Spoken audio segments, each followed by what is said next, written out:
और सुबह नियुक्त देख रेख में नियुक्त कर दिया और समय स्नान संन्यादी आवश्यक कार्य हिलाना पड़ा करके अभी पूजा करो शाम टाइम। और मध्याह्न में भोजन के समय रथ से उतरकर नदी के किनारे उस शिला ने लाल वस्त्र पहने हुए वहाँ स्त्रियां आई अपने दुकान तो भेज लोग लुगाया देखे न जावे नहीं जावे उन टाइप नदी माते लुगाया पूजा करने वाला आई।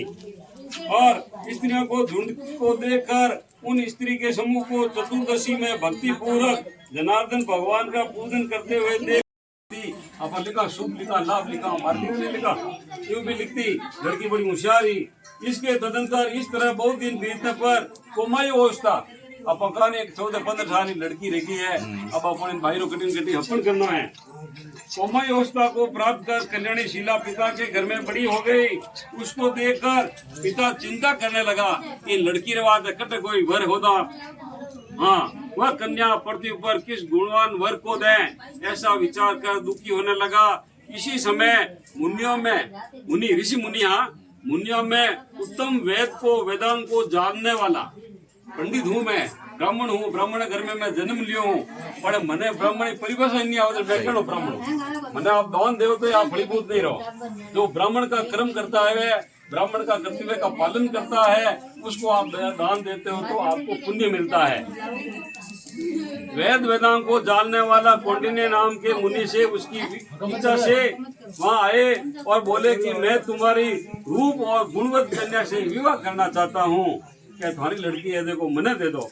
ऐसा वचन सुनकर कन्या के पिता ने शुभ दिन में ब्राह्मणों में श्रेष्ठ ब्राह्मण हो कौंडिन्य नाम हो उन्हों को अपनी कन्या दे दी और ही धर्मराज सुमंत के वेद विधि से उसका विवाह कर दिया।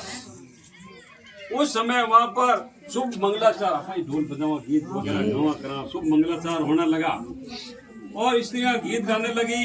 ब्राह्मण लोग सस्ती वादन करने लगे। इस प्रकार विवाह क्रिया संपन्न करके ब्राह्मण ने अपनी कृतंसा स्त्री से कहा तो मैंने किया मैंने ब्याह तो कर दिया हूँ हमारे घर में कई है डेढ़ ढाई जो है लेकिन भाई ने दे तू विदा कर ही दे।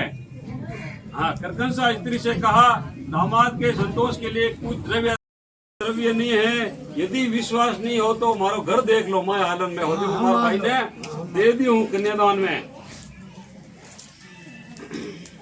ऐसा सुनकर सुमंत उदास हुए किंतु चुप रहे।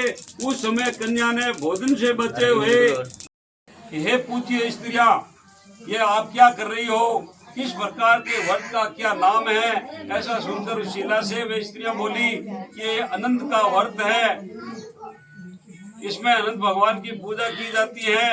ऐसा सुनकर शिला ने कहा मैं भी इस उत्तम व्रत को करूंगी। इस व्रत की क्या विधि है इसमें क्या दान होता है कौन से देवता पूजे जाते हैं। वे स्त्रियां बोली कि हे शिले उत्तम अन्न को प्रस्थान जरूरी नहीं है 10 किलो 20 किलो